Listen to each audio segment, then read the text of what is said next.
Transmite LRS 345 Radio El Espectador.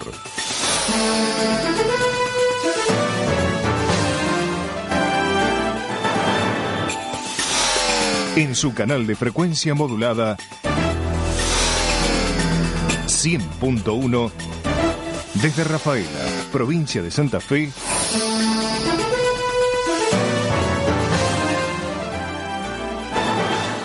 República Argentina.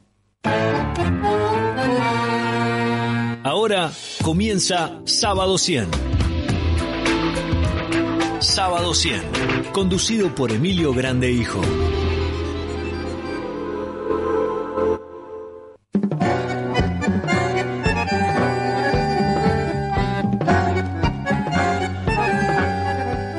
Muy buenos días, audiencia Radio El Espectador 100.1, los que nos siguen por Next TV Canal 2, los que nos siguen por internet radioelespectador.com.ar. Bajó la temperatura en Rafaela y la región. Ayer tuvimos temperaturas casi de verano, ahora ya llovió a la madrugada y bueno, refrescó bastante. El tiempo para hoy también va a estar inestable. Vamos a compartir los siguientes títulos.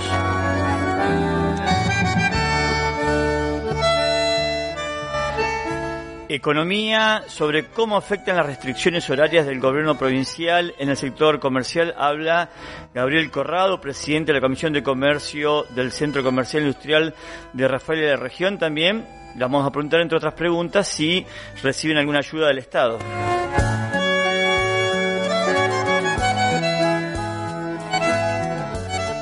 Periodismo, entrevista con el colega Alcide Castaño para reflexionar sobre esta apasionante actividad.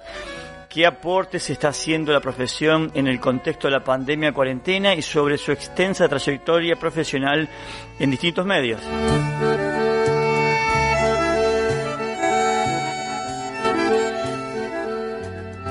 Educación sobre las distintas realidades provinciales con clases presenciales, virtuales y ambas modalidades.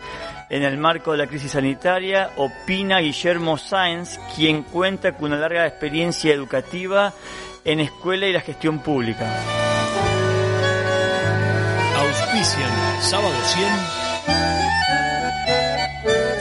Hogar Integral, Colchones y Somier, Molsicol, Sociedad Anónima, CAPS, Consultores, Empresas y Familia, Centro Empleado de Comercio, Sindicato de Empleados y Obreros Municipales, Proveeduría, Atilra 1 de Mayo, Diputado Provincial Juan Argañarás, y en la web de Sábado 100, María Inés Adorni y CAPS, Consultores, Empresas y Familia.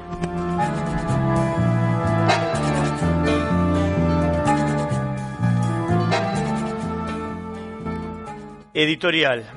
La importancia del periodismo en la sociedad actual. Este lunes 7 de junio se celebra el Día del Periodista en la Argentina, en recordación de la Gaceta de Buenos Aires, fundada por Mariano Moreno, fecha instituida en un congreso de periodistas realizado en Córdoba en 1938. En aquel tiempo, como en la actualidad, no resulta fácil ejercer esta profesión, que es apasionante, porque demanda empeño, la búsqueda de información y el chequeo de las fuentes, para así interpretar los hechos de la realidad con criterios éticos. La profesión periodística viene mutando en los últimos años a partir de un cambio de paradigma, donde la tradicional manera de comunicar la información a través de los medios de comunicación, gráfica, radio y televisión, fue rebasada por las redes sociales, WhatsApp, Facebook, Twitter, Instagram, entre otras, por lo que hoy compiten el periodista emisor y el público perceptor. ¿Cómo decir la verdad en una sociedad cuyos intereses económicos buscan desplazar a la dignidad de la persona? ¿Cómo decir la verdad cuando los valores son pisoteados por intereses políticos y económicos? ¿Cómo decir la verdad cuando los sueldos de muchos periodistas no alcanzan para vivir dignamente y tienen que trabajar en más de un lugar? A partir de marzo de 2020 cambió el contexto social con la pandemia, según el enfoque que se lo analice, afectando a todas las personas por igual. ¿Hay que aceptar el discurso hegemónico del gobierno nacional sobre la crisis sanitaria y la eterna cuarentena con graves consecuencias económicas y psicológicas, metiendo miedo desde los medios de comunicación y las redes sociales? ¿No existen otras miradas de profesionales de la medicina sobre la compleja realidad? José María Pasquini Durán, ex periodista de Página 12, fallecido en 2010, expresó que en la vida hay 4 cosas que me parecieron siempre importantes: la honestidad, el respeto, la integridad personal y la búsqueda de la verdad. Es una búsqueda incesante sin creer que soy dueño de la verdad. Y el prestigio no es de los medios, es de los periodistas que responden a estos principios. Es fácil hacer plata en los medios, pero no es fácil mantener la dignidad frente a las tentaciones, dijo Pasquini Durán. Si no tenemos un periodismo independiente, no puede hablarse de una sociedad democrática, y en este concepto se encuentra la relación más conflictiva que el periodismo independiente debe afrontar, que es la relación prensa-poder. En el contexto de los cambios multiparadigmáticos, la clave profesional radica en los valores y los principios innegociables: la libertad de expresión y opinión, la búsqueda de la verdad, la honestidad intelectual, la imparcialidad, el bien común y el sentido crítico. ¿De qué manera podemos incluir a los ciudadanos en la nueva configuración de la agenda pública, en el marco de la búsqueda del diálogo de saberes y transdisciplinario, y en orden a transformar las rutinas periodísticas en un encuentro sociocultural? Al mismo tiempo, los cambios de paradigma en el periodismo tradicional hacia otro multiparadigmático se puede propiciar a través de las nuevas rutinas periodísticas, con una novedosa agenda pública ciudadana que incluya la participación de la gente, para generar así un cambio social conversacional. Sin más de una oportunidad realizamos críticas a la dirigencia por sus malas prácticas. Los periodistas también tenemos que hacer una autocrítica sobre actividades oscuras y en algunos casos poco dignas de nuestra profesión. Finalmente, es bueno recordar un pensamiento del prócer Mariano Moreno: más vale una libertad peligrosa que una tranquila esclavitud. O en palabras de García Márquez, la ética debe acompañar siempre al periodismo como el zumbido de un moscardón. No te pierdas el programa Sábado 100, conducido por Emilio Grande Hijo, con análisis político, entrevistas e investigaciones periodísticas.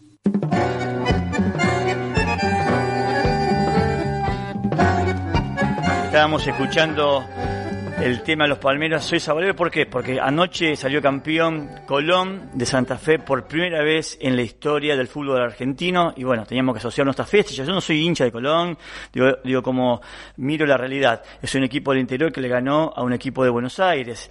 En el medio están las restricciones sanitarias a nivel nacional, provincial y local, pero ¿cómo frenar la alegría del corazón frente al Arzón? Miles de hinchas salieron, especialmente en la capital provincial, en distintos lugares de la provincia y también en nuestra ciudad. Acuérdense lo que pasó con la muerte de Maradona. Salieron miles de personas a despedir al ídolo. Es decir, ¿cómo le va a decir a la gente, Chile, quédate en tu casa? No. A ver, las restricciones, están en juego las restricciones a las libertades, todos los días. Bueno, estamos en una democracia restringida, y si fuera una dictadura hubiese salido el mismo la gente. La gente quiere festejar, quiere dar una alegría. En Rafaela se escucharon bombas destruyendo y también hubo un operativo. No sé qué sentido tuvo. Fui al centro, cortaron las vallas en el Boulevard Santa Fe con presencia policial y municipal, y la gente tuvo que dar vueltas en auto, moto, bicicleta por San Martín y por Belgrano. Era un embotellamiento increíble. En vez de haber dejado festejar a la gente tranquila, total era un rato, después se iba todo a dormir y festejar. Ya tenemos en comunicación, era para cambiar un poco, era una presentación nomás sobre lo que pasó anoche, y bueno, ya tenemos en comunicación con Gabriel Corrado, presidente de la Comisión de Comercio del Centro Comercial Industrial de Rafaela. ¿Cómo te va, Gabriel? Buenos días. ¿Qué tal? Buen día, Emilio. ¿Cómo estás? Bueno, ¿cómo está el sector? Ya venía mal previo a la pandemia, cuarentena 2020, marzo. Con más de un año, ¿se profundizó la situación de muchos comercios? ¿Cómo es la realidad actual?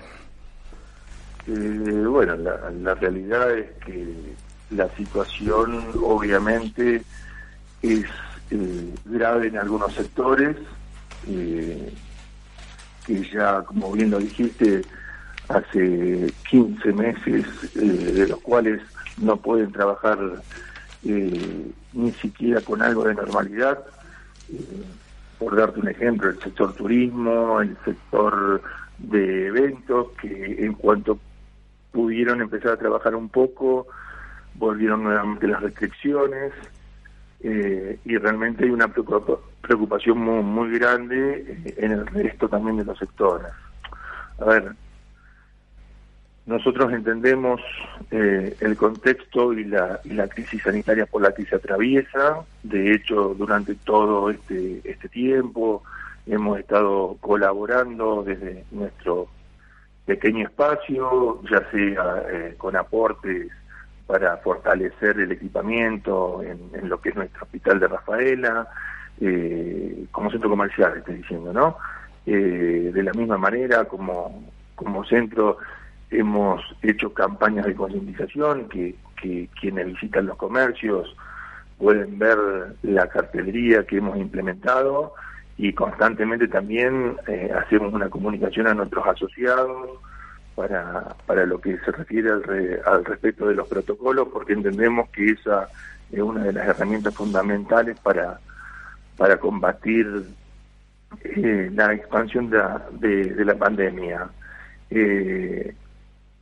Nosotros, digamos, tratamos de aportar nuestro granito de arena, y obviamente lo que siempre solicitamos, más allá de las ayudas que ahora han empezado a llegar a los sectores más críticos, más castigados, la posibilidad de trabajar. Yo creo que todos lo que más desean es poder trabajar con cierta normalidad, más allá de que obviamente la normalidad entendida como hace 2 años atrás no es la misma, pero que indudablemente tendremos que buscar un equilibrio para poder llevar adelante esta situación, que no solamente obviamente es en nuestra ciudad, sino en todo el mundo, ¿no?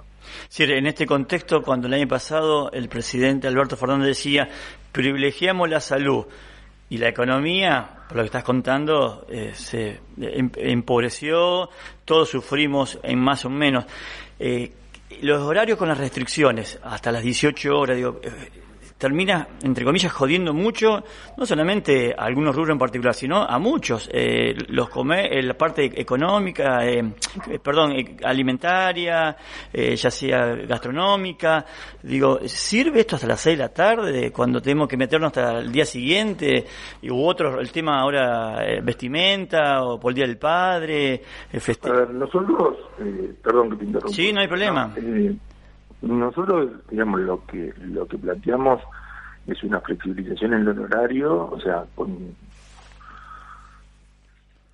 porque entendemos, por ejemplo, en el tema de lo que es supermercados, es tratar de extenderlo un poco más para posibilitar que precisamente la gente no se junte, y que trate de darle la posibilidad de que pueda ir de la mejor forma, y lo mismo en la parte comercial.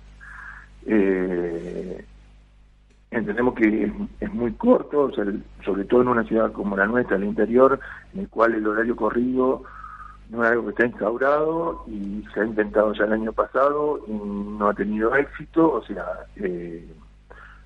hicimos una pequeña encuesta entre nuestros asociados de comercio y servicios, y sobre todo a partir del último DNU presidencial, en el cual hubo un confinamiento muy fuerte, y indudablemente que el impacto fue fuertísimo en lo que es la venta, y la mayoría, el 96.6% de los comercios, consideraron la necesidad de ampliar el horario de cierre. A ver, y en esto tenemos por ahí que dividirlo, ¿no? Es decir, una cosa son los comercios a nivel general, que yo creo que con llegar a las 19 está perfecto, o sea, me parece adecuado, más teniendo en cuenta, y esto sería súper importante, la semana previa al Día del Padre, en la cual sería una forma también de evitar aglomeración de gente. que también en ese sentido, digamos, uno lo que trata permanentemente es que dar, digamos, los turnos como para que la gente vaya ingresando, que no se amontone dentro de los locales, o sea, que no haya más de 1 o 2 personas, obviamente de acuerdo a la dimensión del local. Y después en lo que es la parte gastronómica, la necesidad que tiene el sector de ampliar también el horario al menos hasta las 23 horas. Yo creo que, digamos, en ese sentido no me parece descabellado, pero bueno, o sea, son propuestas desde nuestro lugar. El Estado es el gobierno, el Estado es el que debe tomar las medidas, analizando todas las variables, ¿no es cierto? ¿Son escuchadas estas propuestas que hacen ustedes, las autoridades locales o provinciales, o no? Nosotros hemos enviado esta propuesta, bueno, veremos, digamos, cómo sigue. La realidad es que esto también nosotros estamos teniendo un diálogo permanente tanto con las autoridades locales como las provinciales. A partir de este diálogo también han surgido este tipo de ayudas y en muchos momentos alguna flexibilidad para el trabajo. Estoy hablando de tiempo atrás, ¿no? Ahora es otro contexto también, y bueno, obviamente tenemos que seguir trabajando y tratando de buscar ese punto de equilibrio que te mencionaba anteriormente. Yo creo que acá hay 3 pilares, que es la responsabilidad social que va más allá de la cuestión comercial. En los comercios, industrias, servicios, trabajar bajo un estricto protocolo en cada uno de los ámbitos y que haya controles por parte del Estado en ese sentido. Y por otro lado, una de las cosas que veníamos planteando, el tema de la mayor vacunación que gracias a Dios, o sea, y al trabajo que se viene realizando, uno está viendo que realmente esta semana, estos últimos 10 días, ha tenido un envión importante. Creo que en base a esas 3 cosas, me parece que es el camino como para salir de este momento tan restrictivo. Gabriel, hablaste de ayuda económica. Sí. Uno escucha que no alcanza porque no puede abrir el negocio, hay que pagar los impuestos, no llegás a fin de mes. Digo, ¿cómo hace el pequeño comerciante que no puede abrir, que tiene que pagar los impuestos, la ayuda? ¿Cuánto fue? ¿Poco? ¿Mucho? Mirá, obviamente la ayuda no es suficiente, por eso nosotros insistimos en esa cuestión de la necesidad de trabajar. Tenemos una ayuda por parte del gobierno nacional, o sea, la posibilidad de una ayuda por parte del gobierno nacional para lo que son los sectores críticos, hasta 22.000 pesos, que es en turismo, deporte, gastronomía, cultura y actividades recreativas. Después tenés también una asistencia para el mismo sector, turismo, transporte, comercio y servicios por parte de la provincia,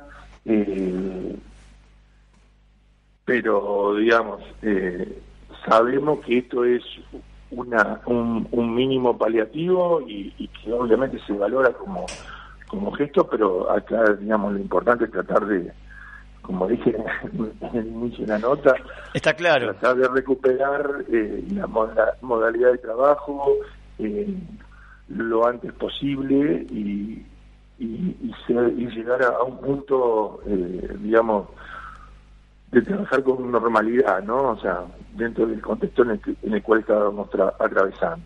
En el caso de ustedes, que el rubro de belleza, perfumería, son responsables de Sedimex, ¿afectó mucho el tema de estas restricciones desde el año pasado hasta ahora? Ya, hubo un par de meses en los cuales no se facturó, que fueron los primeros meses. Realmente se sintió fuertemente. En ese momento hubo una ayuda por parte del Estado, o sea, en el cual se colaboraba con una parte del salario que iba de acuerdo a la facturación que tenía respecto al año anterior. Y después, bueno, fue mejorando. Este año estábamos trabajando relativamente bien. Lo que pasa que, a ver, hablar de un caso puntual es como que se desvirtúa, digamos. Está bien, está claro. Puedo decir, nosotros tenemos un trabajo, digamos, a nivel mayorista, que trabajamos con locales de venta al público de todo el país, y hay lugares donde están más afectados que otros, y en la parte comercial también, o sea, tenés sectores más afectados que otros. El sector del agro no está tan afectado como la gastronomía, digo, entonces por ahí también hay que hacer un análisis un poquito más detallado, ¿no? En ese sentido. Por último, Gabriel, viajaste por el mundo, conocí otras realidades económicas y políticas. Digo, Argentina tiene dos graves problemas, más allá de la pandemia: la carga impositiva, que es alta, y la inflación. ¿Cómo trabajar en esto pensando no en el mañana, sino a largo plazo, no? Sí, a ver... Te hago reír, ¿viste? Realmente yo te voy a decir, sí, la carga impositiva es muy alta y quizás uno no lo ve reflejado en donde debería estar ese aporte que se realiza. Y respecto a la inflación, y la verdad que yo no soy economista, nosotros lo que tratamos es día a día de trabajar en nuestros comercios para convencer al consumidor que elija nuestros productos, que en el Día del Padre compre un perfume para regalar. Creo que en esto han pasado varios gobiernos y todavía no han podido resolver este inconveniente que sin duda es uno de los puntos más delicados, ¿no? Para resolver precisamente, perdón por la redundancia.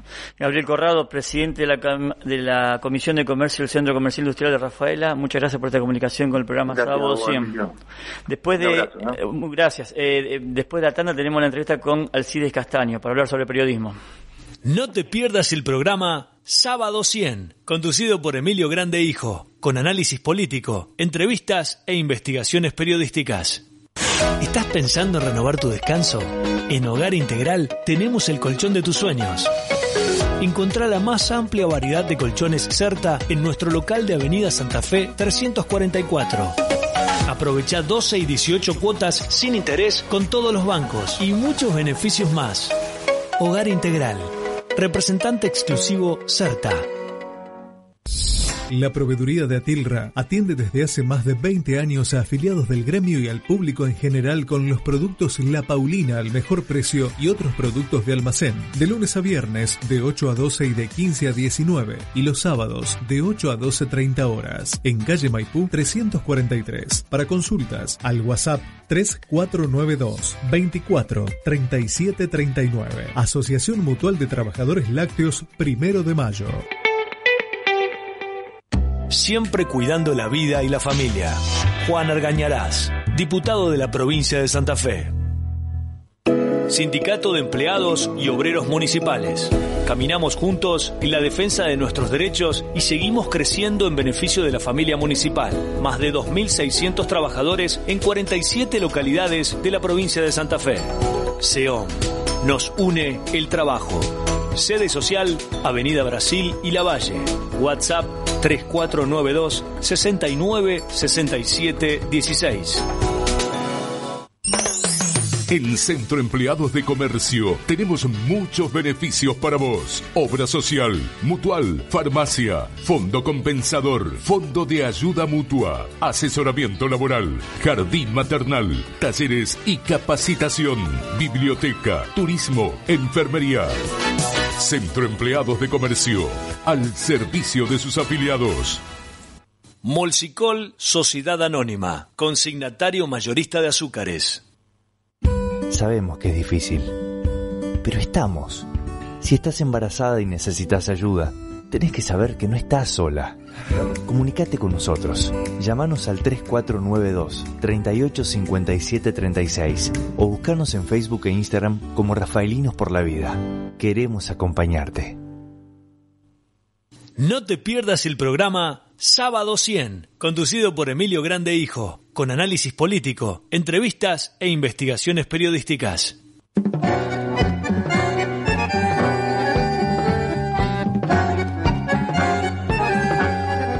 Son las 8:28 en toda la Argentina. Te puedes comunicar a los teléfonos 506-300, 506-301 o también ver este programa después de que termina. Se sube a las plataformas Spotify, iVoox y también en el canal de YouTube de Sábado 100. Y bueno, el lunes 7 de junio es el Día del Periodista.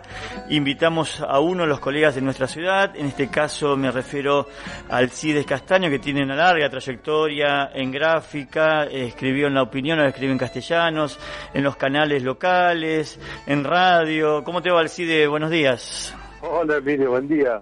Una pequeña presentación mínima. El trabajo de la Pastoral de la Comunicación y tantos de otros lugares, ¿no? Si podrías ir Sí, no repasemos, que nomás está bien. Hacer muchas cosas no quiere decir hacerlas bien tampoco. Bueno, contanos un poco, a ver, esta fecha que te lleva a reflexionar en este contexto de la pandemia, la cuarentena, la realidad que nos toca vivir actualmente. Mirá, buen día primero a toda la gente que te acompaña allí y al mismo tiempo no quiero olvidarme de saludar, que los saludes de mi parte a tu padre, a don Emilio, por quien tengo un gran respeto y mucho afecto. Tiene 92, Alcide. 92. 92 años, anoche terminó de jugar Colón, que salió campeón, y me dice, vamos al centro a ver los festejos, con 92 años. No me digas. ¿Qué lo voy a parar? Tuvimos que ir al centro. Tuvieron que ir. ¿Cómo estaba eso?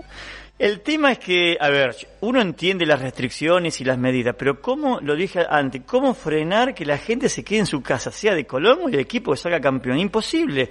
No. Todo el Boulevard Santa Fe estaba vallado, con lo cual no se podía transitar, había policía y agentes municipales, y la gente iba en moto, en bici, en auto, a los bocinazos por San Martín, por Belgrano y las calles, las otras, las que cortan a Boulevard Santa Fe, era un embotellamiento, una cosa de locos. Sí, ese tipo de pasiones no se pueden evitar, es algo que, vos viste que la pasión es algo que nos llena el alma y se mantiene, porque la pasión es también un producto genuino, o por lo menos la génesis del periodismo, en donde la pasión te lleva a involucrarte, a ser un espectador privilegiado siempre, estar siempre ahí en el escenario o en primera fila de las cosas que ocurren. Entonces eso no puede dejar de involucrarte. Primero, en mi tiempo, allá en el comienzo, cuando había muy pocos medios, cuando los medios eran lo único que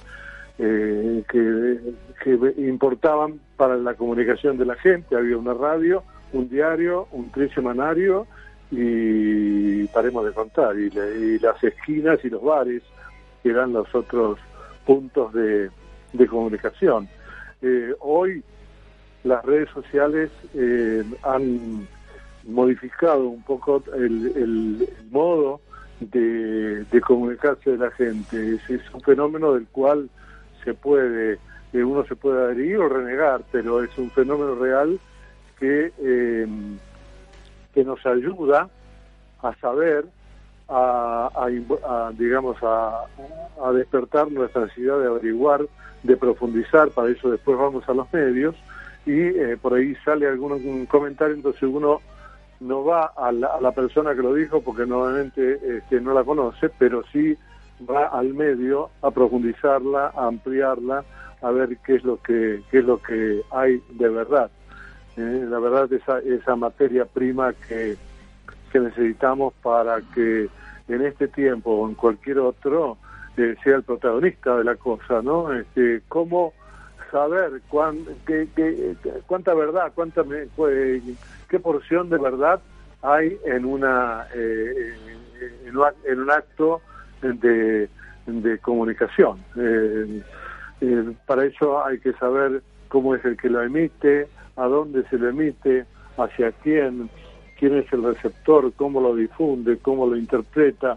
Es decir, una serie de códigos que no es sencillo manejar, ¿no? Únicamente se maneja con el correr del tiempo, con la experiencia y con el conocimiento, tanto de los que salen de la cocina de la comunicación en las universidades, como de los que se introducen a los medios y al periodismo a pura fuerza de voluntad, de buena voluntad, ¿no? Y en este contexto, Alcides, ¿qué aportes puede hacer el periodismo, los periodistas, frente a estas restricciones, lo que pasa en el mundo, lo que pasa a nivel nacional, que están en juego lo económico, lo psicológico? Porque tenemos que quedarnos en casa, pero recién hablaba con el presidente del comercio, del centro comercial, que decía las restricciones afectan económicamente a los comercios, en los horarios, las escuelas están cerradas, virtualmente cursan los alumnos. Digo, ¿cómo buscar un equilibrio entre salud y economía, no? No sé cómo buscarlo, hay que buscarlo, pero evidentemente no se encuentra el equilibrio, porque los golpes de la pandemia son muy fuertes, son muy imprecisos, no hay experiencia, ¿no? Ninguno de nuestra generación tiene experiencia de cómo manejarnos en esto. Entonces vamos probando, y en esas pruebas lamentablemente hay muchos que quedan en el camino, en comercios, gente que a los cuales nadie puede auxiliarlos, y el auxilio por ahí llega tarde, por ahí, y además, por el otro lado, despierta la inventiva, despierta el desafío, despierta la iniciativa, el poder del emprendimiento, y el no quedarse a llorar sobre la leche derramada, sino a salir a ver qué pasa dentro de lo que el mundo pueda proponernos. Uno mira las experiencias ajenas de Europa, de Estados Unidos, y ninguna nos sirve, porque simplemente son puntos de referencia. Allá pasó tal cosa, pero allá es aquella gente, aquella política, aquella decisión, aquella cultura, es toda otra cosa. Nosotros tenemos que armar nuestro propio camino. ¿Y cómo armarlo? Bueno, los medios de comunicación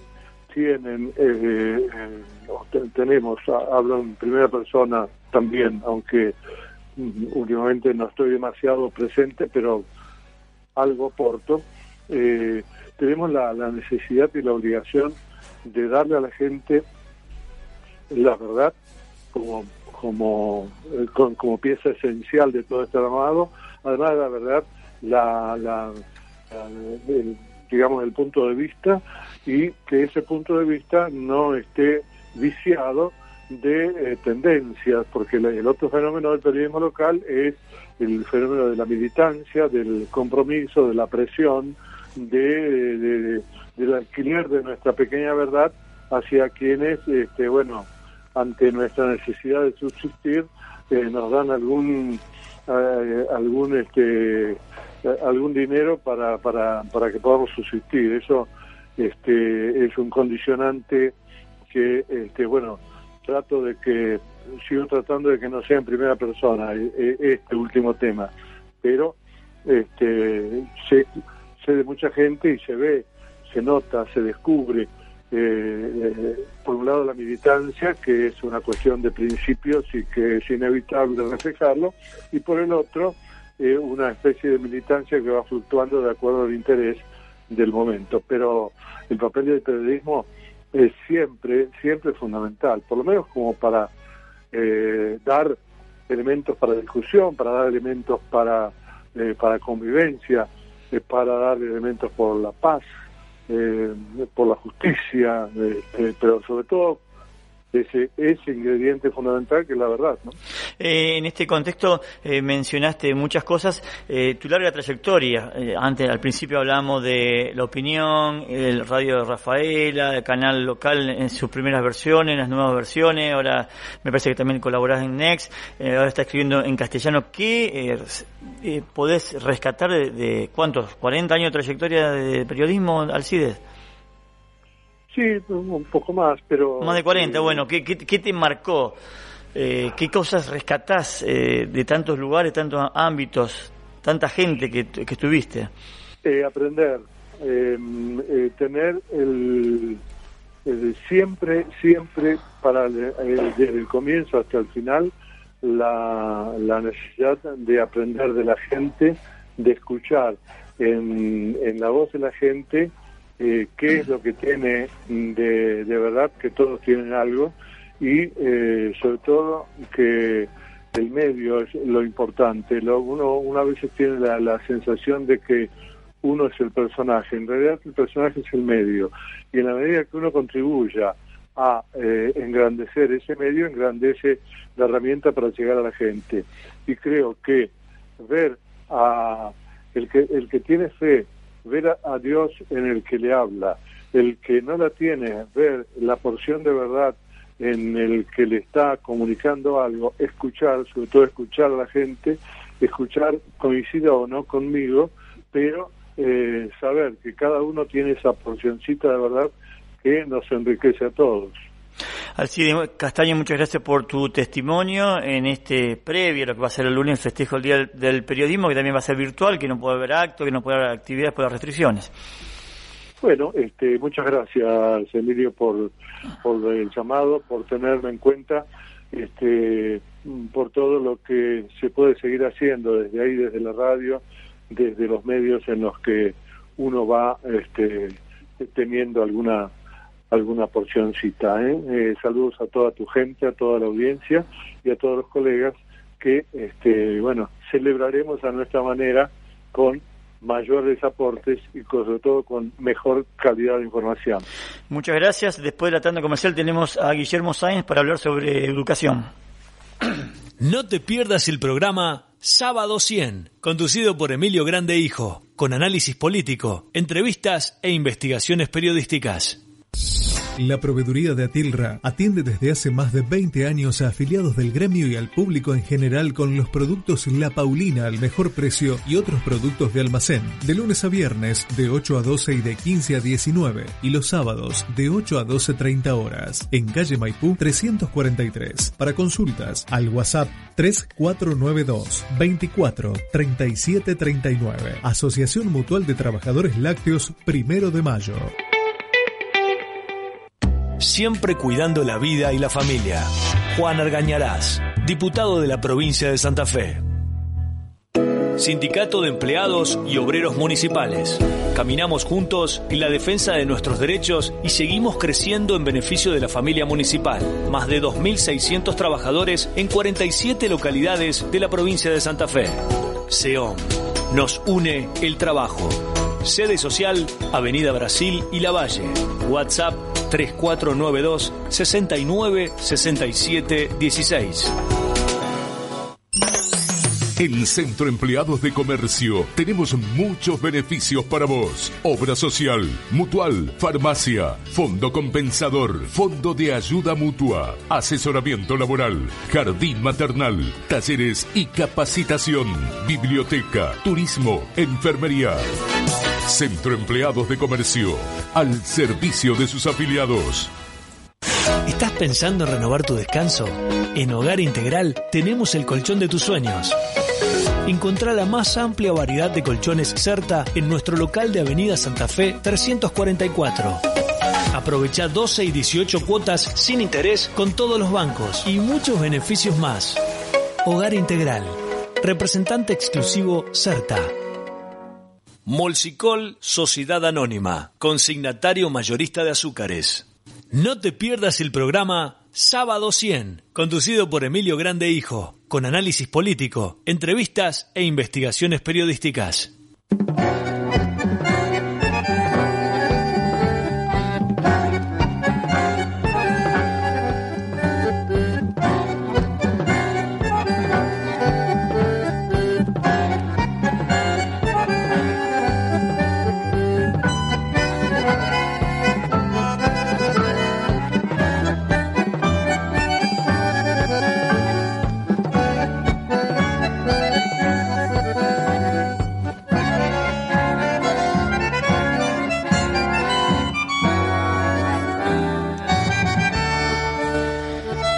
Son las 8:43, ya tenemos en comunicación telefónica con Guillermo Sáenz, que tiene una vasta trayectoria en materia educativa, trabajó en escuelas locales de la zona y también trabajó en la parte pública, fue funcionario provincial y también municipal. ¿Cómo te va? Buenos días, Guillermo. Hola, Emilio, buenos días, ¿cómo estás? Bueno, la idea era hablar actualmente con la coyuntura después de 1 año y medio de pandemia, cuarentena, el tema de la conectividad versus la presencialidad, la bimodalidad. El año pasado hubo muy pocas clases, ahora empezaron otra vez virtual. Quiero escuchar un poco tu reflexión al respecto. Mirá, yo lo primero que quiero precisar es que esta situación, no solamente la educativa, sino la situación general, es una situación, digamos, excepcional. Recién escuchaba tu entrevista con Alcides, y Alcides decía que el mundo está muy cambiado, decía él, y que esta es una experiencia nueva en la que hay que encontrar un equilibrio, decía Alcides.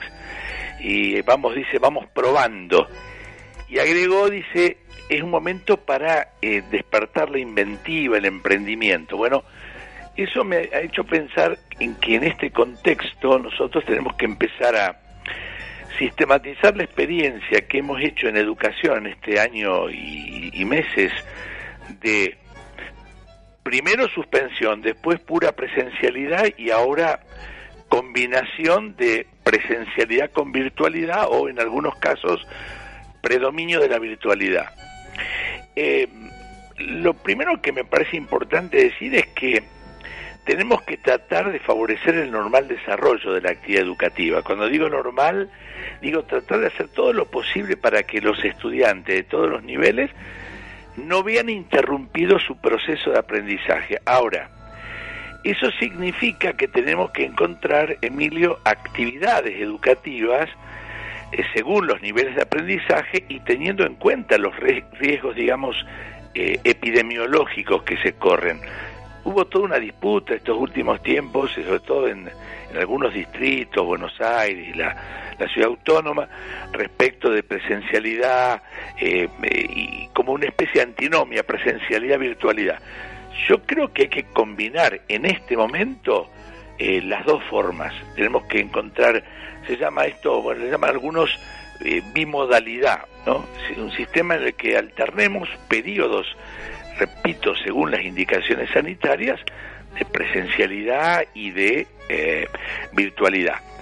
Y final, me parece sí que todos queremos recuperar la presencialidad porque lo que se pierde en términos de, sobre todo de la socialización de las personas cuando la educación no es presencial, es mucho, sobre todo es mucho en los primeros tramos, Emilio, de la educación, sobre todo en la educación inicial y primaria, donde se fortalecen los vínculos, se van generando formas de comunicación que son nuevas para las personas. Entonces, hay que tratar de recuperar esa presencialidad, pero reitero, el Estado está tomando las medidas que va entendiendo son las más adecuadas en esto de también preservar la salud de la población. Te doy dos elementos para reflexionar, Guillermo. Por un lado, la ministra de Educación, Adriana Cantero, dijo la semana pasada, que me llamó la atención, que con la nueva virtualidad solamente se puede llegar a conectar asegurar el 10% de los estudiantes a nivel provincial, que es muy bajo. Por un lado. Por otro lado, vos dijiste el tema de la socialización. Y lo tercero, ¿cómo aprenden hoy los alumnos primaria y secundaria, por ejemplo, en materias técnicas? Un torno, la parte eléctrica, carpintería, la parte matemática. Hay cosas, es decir, me parece bien la virtualidad en la medida y cuando se pueda, pero hay cosas que tienen que ser presenciales. Digo, ¿cómo esto, romper esto de todo virtual? Digo, a eso me refiero, ¿no? No, yo creo, voy a separar mi respuesta a tu planteo. Yo no escuché esa declaración de la profesora Cantero, pero de hecho si esa es la cifra es baja. Bueno, respecto a eso quiero decir algo muy preciso. También esta situación de emergencia sanitaria, de pandemia en Argentina y en el mundo, pero en nuestro caso particular, no es que descubrió pero en todo caso intensificó diferencias que eran preexistentes a la pandemia, porque evidentemente en esa imposibilidad de muchos sectores de comunicarse, lo que aparece es una situación socioeconómica grave. No hay conectividad porque no hay en la casa tampoco elementos mucho más básicos que eso. Entonces, también en eso la emergencia sanitaria nos ha colocado, en el caso de la Argentina, en situación de redefinir prioridades que se ve que, o redefinirlas o en todo caso recordarlas. Yo creo que esto que vos decís, que por supuesto, vamos a un segundo punto, es muy difícil enseñar, no sé, vos decías un torno. Sí, yo pienso en el caso de las prácticas docentes, donde hubo una experiencia virtual, pero en general, ¿cómo haces una práctica docente si no vas a una escuela y la tenés que hacer, virtual? Estoy pensando en otras situaciones, en la parte del torno, ¿cómo haces una práctica médica? Los estudiantes de medicina, en fin, los ejemplos deben ser un montón. ¿Por qué tengo este comentario? Porque nadie quiere, ninguna persona que conozca seriamente el funcionamiento de la vida educativa puede pensar que vamos a resolverlo todo con la presencialidad. Yo no creo eso para nada. Por eso te reitero, creo que hay que hacer todos los esfuerzos que se pueda dentro de las limitaciones sanitarias para volver a la presencialidad. Pero hay que aprovechar todo esto que hemos aprendido con la virtualidad. Creo que no debiera perderse. Cuando nosotros recuperemos lo que se llama ahora, normalidad, o volvamos, si se puede, al estado anterior a la pandemia, pareciera difícil, yo creo que hay formas de comunicación, sobre todo, y de procesamiento de la información que ya se han instalado, y no vamos a volver hacia atrás en ese punto. A ver, te voy a dar un ejemplo sencillo. Para que haya trabajo virtual, hay un trabajo profesional docente enorme que es previo, y que por ahí yo escucho a veces algunas críticas que son desconsideradas, porque los maestros, los profesores, para poder sostener esta virtualidad, tenemos que realizar muchos esfuerzos. Por ejemplo, tenemos que asegurarnos que buena parte del material con el que usamos esté digitalizado. Digitalizar es una actividad que para muchos de nosotros técnicamente resultó compleja y tuvimos que derivarla o pedirla. O sea, me refiero a digitalizar un libro, como hago para digitalizar un texto completo. Bueno, más allá del esfuerzo que ha sido enorme, lo que quiero decir es esto: cuando esto pase, esa acción, yo creo que no hay que perderla. Esto ganamos en tiempo, en rapidez en la comunicación, enviamos consignas, podemos anticipar discusiones que luego con la presencialidad se harán más ricas. En ese sentido yo creo, coincido con esto que decía hace un ratito Alcides, esta pandemia también, y no es eso lo más importante, ha despertado también emprendimientos, inventiva, estamos sistematizando experiencias de algo que es muy novedoso acá y en el mundo. Si vos me decías el año pasado, en marzo, que yo iba a enseñar, yo doy clase en 2 universidades, una pública y otra privada, y que yo iba a enseñar desde mi casa sentado, y que desde ahí iba a tomar asistencia a los estudiantes, y que iba a tomar mi parcial, los exámenes, yo no hubiese creído eso, y esto es hoy la realidad con la que nos estamos teniendo que manejar. Sí, las 2 últimas preguntas finales, Guillermo. Sí. Si fueras ministro de Educación, ¿qué tomarías? A ver, ¿estarías en el traje de tomar decisión? ¿Te asesorarías con especialistas? ¿Qué tipo de clases? ¿Empezamos presencial, empezamos virtual, volver otra vez a bimodal? ¿Qué harías?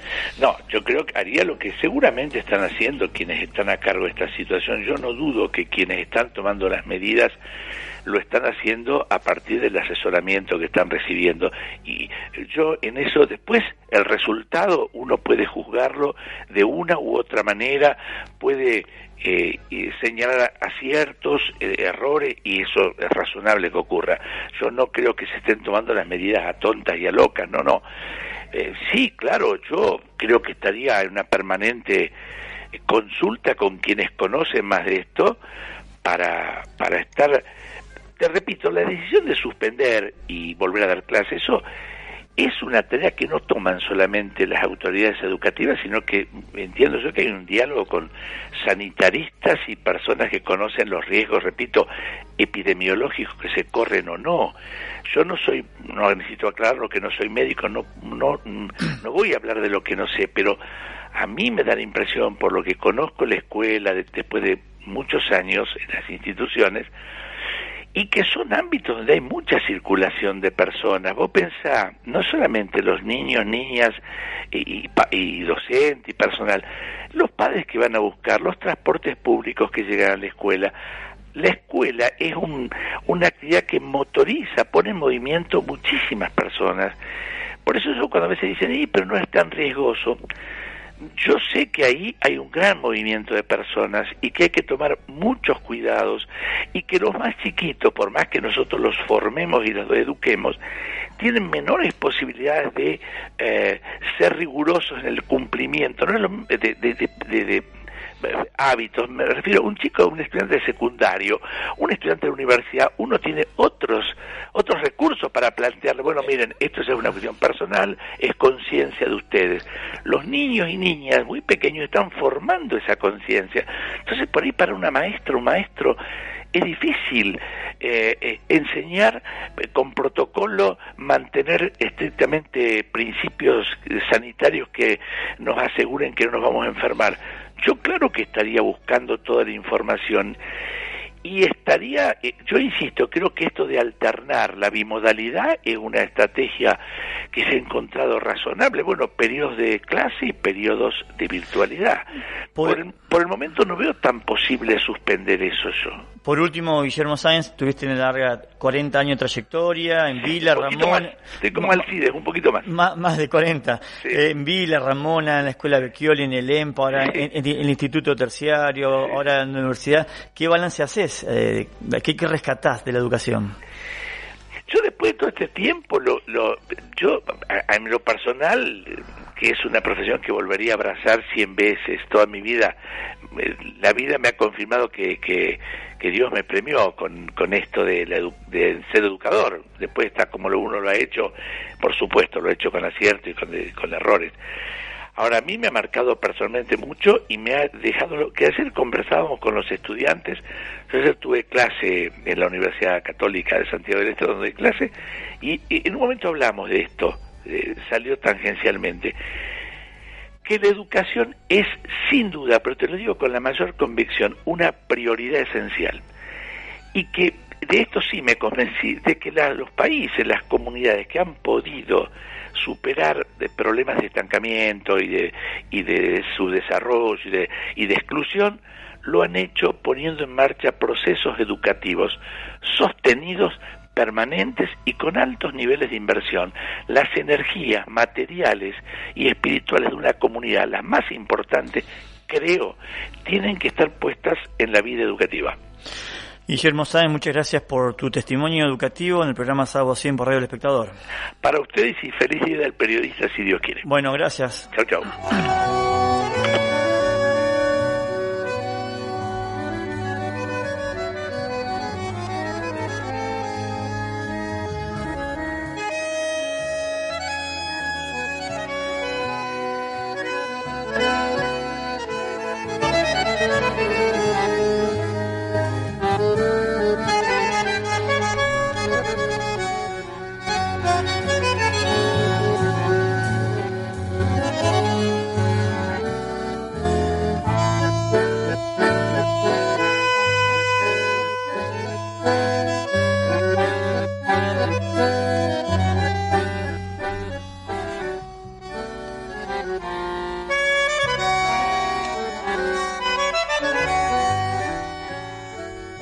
Auspician Sábado 100.